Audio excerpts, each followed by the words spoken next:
Stop the insanity.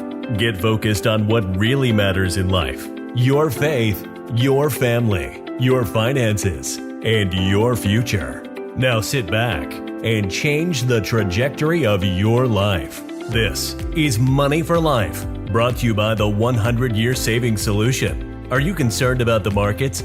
Stop taking unnecessary risks with your money while also getting great benefits. Visit us at 100yearsavings.com. Now, let's welcome your Money for Life hosts, Teresa Kuhn and Rick Sapio. Hi, everybody. This is Teresa Kuhn with Keating Kuhn, my son, and this is Money for Life. No, I'm not with Rick Sapio today. Today, we are sharing with you part 3 of our Money for Life series on the 100-year education and doing something different with your children when it comes to a college education. And just for a quick recap, years ago, when it was time for my son to go to college, he wanted to study entrepreneurship, and being a lifelong entrepreneur, we just knew you don't really learn entrepreneurship at school. It's not really an academic exercise. It is a living exercise. You've got to own the business, be in the middle of the business in order to do business. And so that's what we did. We took his college money after he did an apprenticeship, and we started a business that we had no experience in, except we had some fabulous coaching, and after his apprenticeship, we were able to start the business. And so, Keating, it's been quite the journey, hasn't it? It absolutely has been quite a journey. So when you say that, I know you're in the middle of your workday when we're doing this, you probably have some things in the back of your mind. Being an entrepreneur, it's like a roller coaster ride. It's like going to an amusement park and getting on a roller coaster ride. You've got ups and downs. You've got a lot of emotions. It's very emotional, got a lot of things going on. But would you say it's been more good than bad? Or what would you say? Absolutely more good than bad. I think anytime that you're investing not only in yourself, but in the future, I think there's a lot of gratification that comes from that. I would say the bad sometimes outweighs the good when your brain just keeps on working, even though it's 8, 9, 10 o'clock at night, and you try to shut that off some way, somehow. But over the course of the last 3, 4 years and going close to 5, 6 years with the apprenticeship, it's been a very interesting journey and certainly more good than bad. You've heard the saying, certainly, you shouldn't desire no problems. You should desire bigger problems. What does that mean to you? When you're stuck in the day-to-day, you have a certain amount of small problems that you deal with. And obviously the small problems that I had as a technician versus someone who was the one person going out and into the field and selling jobs or doing 90% of the jobs, the problems that I have today are more office oriented and basically strategizing. So I think the small problems that I had were the big problems in that time period. But now when I look back on those problems to the problems that I'm currently dealing with, they absolutely seem, minute. But when you're in the middle of those problems, it seems like the world is on your shoulders and it feels so heavy. Doesn't that give you a different perspective? Sure. When you're in the middle of anything and you're trying to get out of almost more like a rat race, all of the problems that you encounter are going to be monumental. I think as you start to climb the ladder and figure out the big problems that you didn't even know existed, I think that's when your brain starts to swell up with all that new information that you're trying to get on top of. And then when you solve that problem or go to the next bigger problem, it's just the same activity over again. And somehow you're just able to adapt and to learn how to take care of those bigger problems. And when it comes to perspective, like today, the problems, the issues that you've got to solve today, if you look at your younger self and you look back and you remember the problems that that younger self had, does that give you a sense of comfort, or does that remind you to take a breath and say, hey, you know what? Thank you, God, that I've got these problems today. They're better problems, and I'm going to get past it because I got past those problems when I was a much younger self and really didn't have a whole lot of world business technical experience. I mean, does that give you any comfort? I think it certainly does. There's always a time, at least for me, when I put my head on the pillow if it's a extremely stressful day, or if I know there's a certain amount of things that are going to go on the next day that I'm going to have to encounter. I think there's obviously a certain amount of stress that comes with that, but then there's also the thought process that comes of, okay, try to take some of the past experiences from the problems that I've encountered before and see if they would compute into this a new problem. We're all trying to figure out how to get through each day, at least in the most efficient way possible. So there's a certain amount of remembering the old problems that you used to have, but I almost don't think that individual detail of some things is just completely gone, right? When you get home at the end of the day, when you're finally alone, there's a certain amount of problems that just disappear because they were monumental in the minute time period that you were in them. But once you're gone, really just doesn't have a bearing on your overall workload. Yeah, it's fascinating. Perspective is a beautiful thing. And I've got to tell you, I'm much older than you, right? And I look back at what was so monumental in terms of problems in business. And to me, what it does is it charges me up. It encourages me. It empowers me. Whenever I'm stuck in that loop of, like stress or despair, because I've got all these things I'm trying to juggle. I look back at my experiences and say, darn, I was a much younger version of myself, wasn't as wise, wasn't as smart, wasn't as experienced, certainly didn't have as many resources emotionally, psychologically, financially, relationship wise, community wise, coaching wise, mentoring wise. Like the amount of resources I have today are so rich compared to what I had in my younger self. And somehow I tapped deep within me to figure out a way out of those problems or solve those problems and develop other strategies. And that empowers me because certainly I made a ton of mistakes and certainly I could have done things better and we coulda, shoulda ourselves all day long. But I got here and I look at how wealthy I am in terms of all those resources and experiences and community and all of that. And I say, I got this. I got this. This is a message from our sponsor, the 100-Year Savings Solution. Rick and I do these podcasts because we want to impact people's lives in 4 areas: their faith, their family, their finances, and their future. And with the 100-Year Savings Solution, it gives you more options to live a better life in those 4 areas.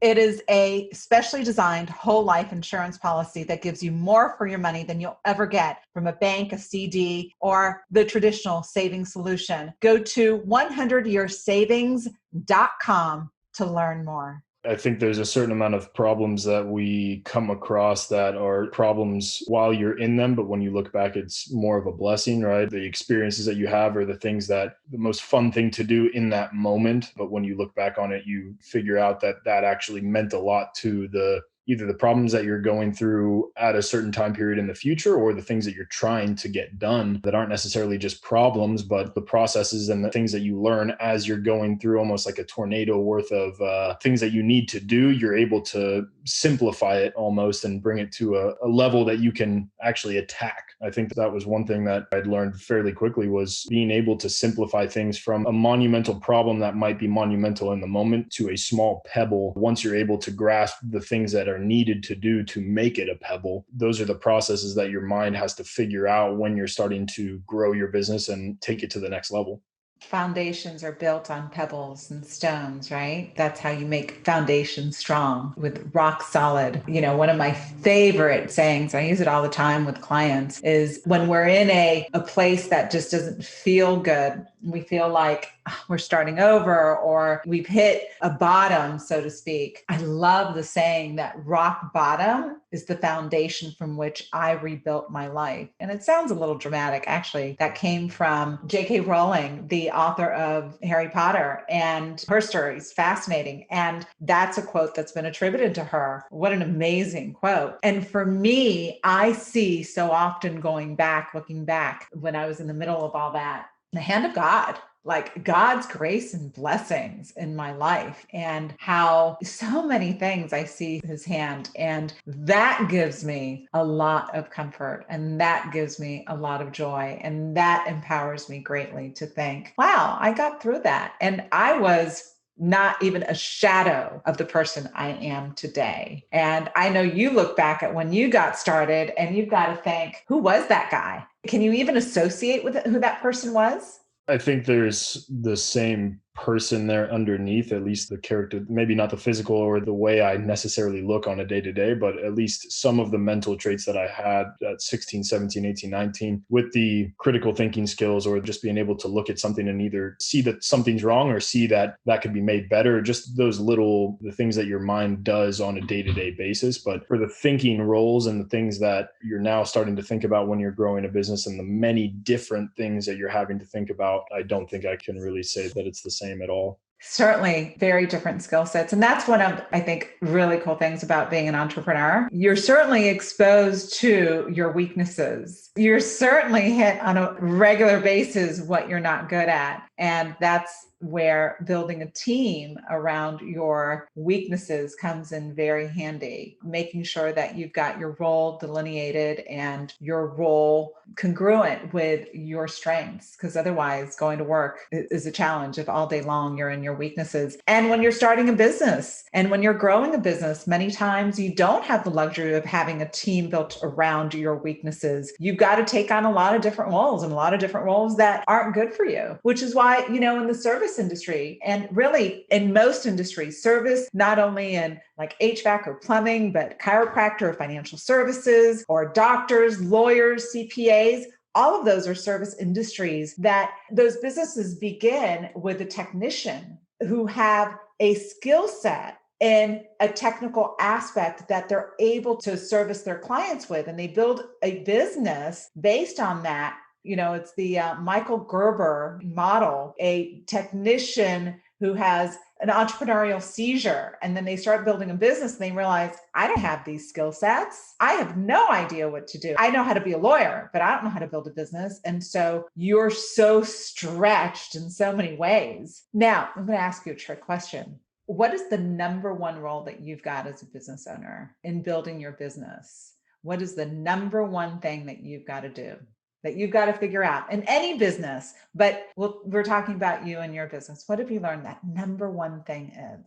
Always grow. If you're not growing as a business owner or a leader or in the field or in the things that you do, I think that would be the number one thing for me, would just be to keep growing. There's a saying, if you're not growing, you're dying. There's no staying the same. To a certain extent, I think you hit the nail on the head with the fact that you do have a lot of people in the service industry that are great at what they do. And they think that's all they need to start a business is to be great at what they do. And they don't realize that how much actually goes into not only the back end of things, but the amount of other things that they'll have to do as a business owner that they did not have to do as a technician. But always growing. I mean, there's just from the coaching and the learning that you can do, whether it be in business or the trade that you're in, I think that that's really got to be one of the biggest one, if not the biggest. So growth, you're absolutely right. As a business owner, it's constant and never ending improvement. And boy, you've got to be resilient in business in order to deal with all the things that come at you in terms of what needs to be done and how you need to grow and how you need to stretch. And today I'm still learning stuff. I'm still improving on stuff. I'm changing. But what do you think that number one thing as a business owner is that you've got to master and you've got to figure out? What really are you when you're in business? I think to some extent you're a marketer, just because you're always marketing yourself. You're always marketing the trade that you do or the job that you do. And you're always wanting to get more people to have you serve them. So the other one that I would say would probably be marketing.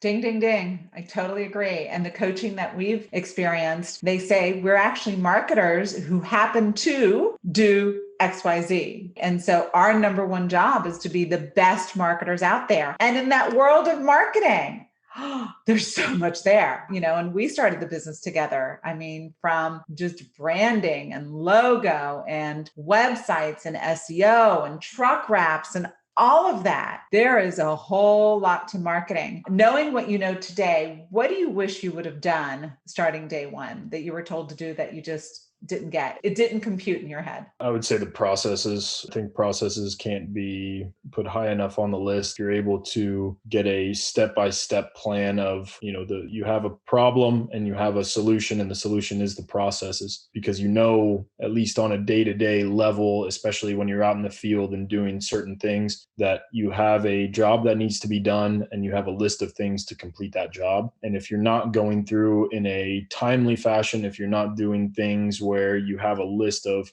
parts or materials that you need for each job, you're basically not being able to track the amount of time that you're spending or the materials that you're using. So the processes, after being hammered with them for the last 3 years of always make processes and find out the things that don't have processes, and if they are recurring problems that you are encountering, absolutely create processes for them. I think that's so, so important. Yes. Yeah, processes and systems. And that's difficult for someone who is really good with people or really good at sales or not that great with systems and processes. I love to fly. Like the systems and processes for me, I've got a team that does that. My default, what's easy for me is more of the sales and more of beating the drum and talking about it. I love to talk about what I do. I love to train others. I love to have conversations. I love to have strategy sessions with my clients and my advisors. And I love all that.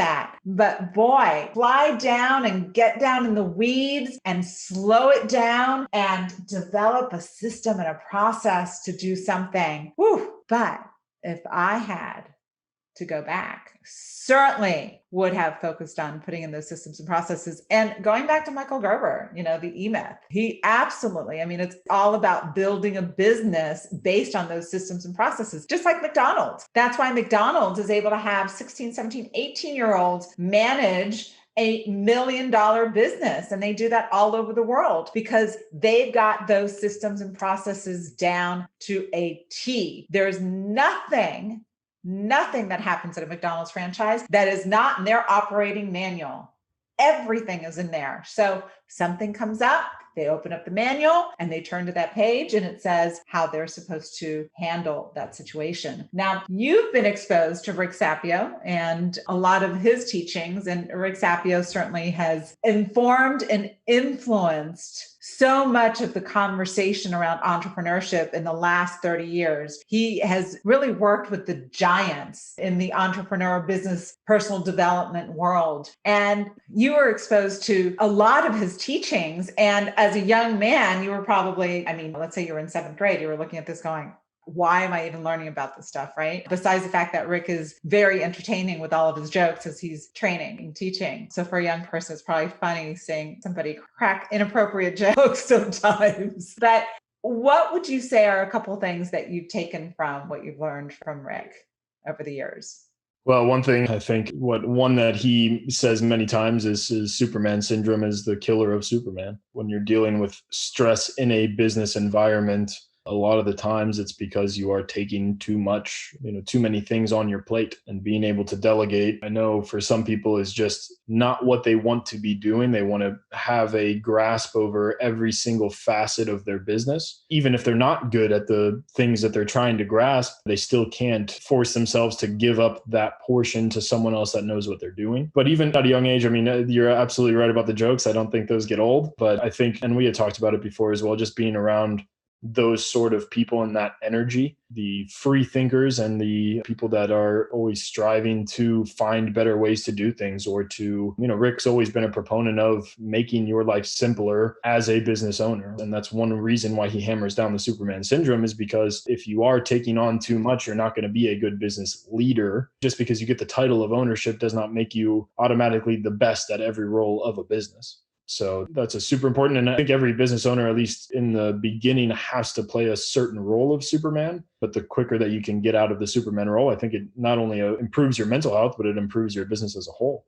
I think Rick would be very proud, because I think that's his number one is Superman syndrome, right? Or Superwoman syndrome. And I should buy a little Superman. Remember the little Superman doll that he's got? We should have that in our office to remind us that's not who we want to become. We do not want to be Superman. And the other thing I think is really cool that I think you've adopted and I think you really get is simplifying your life, simplicity, Big deal. Rick talks a lot about how when he set up his life, his personal life and his business life, he lived in the same complex as his office. And it was actually a hotel. And when he lived in Wall Street in New York City, he lived super close to his office. And today where he lives, it's super close to his office. There's not a lot of drive time, right? Traffic time. And you got that. I mean, that's how we lived. My business was always very remote, very close. I had zero commute time. And I learned that from your father. He was in corporate America selling millions of dollars of software as an engineer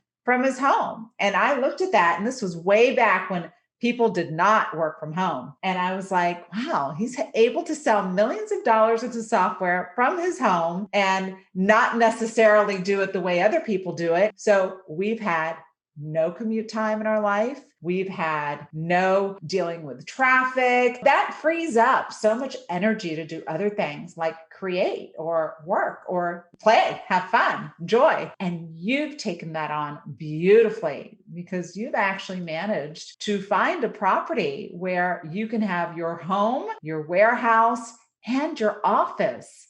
And so you can wake up and step outside and you're at work. And you're there to serve your business. How cool is that? That's what I had envisioned for 3 years, was to have a place that you can build culture, but you're not also spending a lot of time in traffic. Like you said, I think Austin, at least the past 10 years, has become probably one of the worst cities in traffic wise. But just knowing family members or friends that live 30 minutes away or almost an hour away from where they work, that's twice a day, 5 days a week. That's 10 hours at the end of the week that you're not getting paid for. In fact, you're spending money with gas, but it's more just about the time wasted and things that you're not able to do with those 10 hours of time being stuck. So I think, at least for mental health wise, I think that's been great, is obviously not going out in the field as much, but even that drive time is a little bit different because you have to drive to go see clients and things like that. But just being able to wake up, like you said, and be able to get to work. I would say the only downside is sometimes you're not able to turn off the work because the work is always in front of you. But I think in general, it's a much better option than having to spend time driving and doing those things. So this has been a grand experiment when we decided to go down this road and we chose this path instead of sending you to college. You're the first person in our family that has not gone to college, but you are the first person who at your age has absolutely more business experience than anybody else, right? So it really was a grand experiment. We had no idea how it was going to turn out. And the first few years of a business are always the most difficult, which is why so many business owners fail. And we took this on as a family project. For me, it's been one of the greatest joys of my life, having the opportunity to work with my family at building something of value for the long term, not only in watching you grow and seeing you struggle and overcome that struggle and feel a level of success and pride and knowing and recognizing how much you've grown, but also from the perspective of it was different. It's been really, really, really cool and a huge experiment. It could have gone very differently, and it could have gone wrong in so many ways. What kind of words of wisdom would you give a parent who is considering going down this road? Maybe not the way we did it. We took this on as a family project, like homeschooling your business education as an adult. But just as I want my child to maybe consider another option from college because college doesn't seem to make sense, what kind of words of wisdom would you give that parent? First and foremost, I'd have a plan for afterwards, or, at least talk with them about what that plan would be 5-10 years down the line. I think that was one thing that we had talked about many times, of maybe not what exactly we would be doing, but that a business would be started in the end. And obviously that's the amount of families that are going to do that is probably a lot smaller, but just to have a plan and look, not everyone fits into the cog wheel of a normal classroom. And especially with online school, I think a lot of people are having trouble with going to a normal class online in their computer when they're able to kind of play around during class a different way than they were able to do before. But 4 years, there's a lot of talk about, yes, there's 4 years of paying this bill towards an education. I think the biggest thing too that really isn't being recognized is the 4 years spent that you're not making money. So not only are you taking on this debt or paying this huge sum of money, but you're not able to gain experience from actually working at a job. And the people that do, I think they'll see a much higher rate of return than the people that are kind of just in the schooling portion, because you do need some of that real world experience to appreciate the education, right? If you're going to an education that you feel like you're going to get to that next level very quickly, I think adding a little bit of work in there really kind of sobers you off to the real world experiences. I definitely see it in a few of my friends of just after 4 years, they have almost like a little cloud over them, a bubble. And then they get into the real world, and that's when their bubble starts to get penetrated in different ways, to where if you kind of shed that bubble and actually step out into the real world in the ways that you can, I think you're much better off in the long run. But for the people that don't fit that college curriculum cogwheel, having something that you are at least fascinated by, or finding something where your heart really meets your mind, right? Where you're stimulated every day, whether that be physically or mentally, and doing something that you enjoy, I think those are the things that need to be figured out before you're able to go down this road too, because this road needs some sort of plan behind it. You can't just arbitrarily say, okay, I'm not going to go to college. There has to be some sort of plan figured out on what you're going to do instead of that. We have many clients whose kids have gone to college and invested hundreds of thousands of dollars in that education, and they come out with a degree that they don't really know what to do with. It doesn't have a whole lot of real life application or skill sets that they can convert to value in the marketplace where they can make a living doing it. You know, at the end of the day, it's not all about money, but it is about survival. It is about being able to pay your way at some point in time. And the other thing I would say is we ask a lot of our kids, you know, at 17, 18, 19, for a lot of kids, not every child, but it's a very difficult time. You're still trying to figure out who you are and what you like and what you don't like. And to be funneled into a track where you've got to decide what major you're going to declare. And there's a huge amount of investment behind that, time, energy, money. I don't think that's right. I think there's something flawed in that system. Somebody wakes up and they say, hey, I like marketing, right? Do you even know what marketing is at 17, 18, 19? Some people absolutely do, but a lot of people don't. You know, to say you want to be, I don't know, a doctor or a lawyer. I mean, I kind of knew I wanted to go to law school, but I had that personality, some would say, but I studied finance. I loved money. I loved the conversation of money. So for me, finance was a very great choice. And I ended up doing something completely different in the business of finance after law school. So when I graduated from law school and a couple years later, we chased Dad's career, many people looked at me and said, you're insane. What are you doing? You're throwing away that education. And I didn't see it as a throwaway. I went back to working with finance and I thought, gosh, my value in the marketplace is much greater now because I've got that JD. So I think it's something to consider. I love the conversation. I love having the conversation with you, Keating. I absolutely adore you. I tell you all the time. I hope that lands how much I absolutely adore you. Again, this has been one of the greatest joys of my life. I think this is one of the first of many series of conversations. I think it's a fascinating topic. Every time I've shared the story with someone, they love it. And I'm so glad we were able to bring this on with Money for Life. And thank you so much. Thank you for having me. You have just experienced the Money for Life podcast, brought to you by the 100-Year Savings Solution. Implement these strategies today and create a life by design. For more information, visit 100yearsavings.com. Have a blessed day.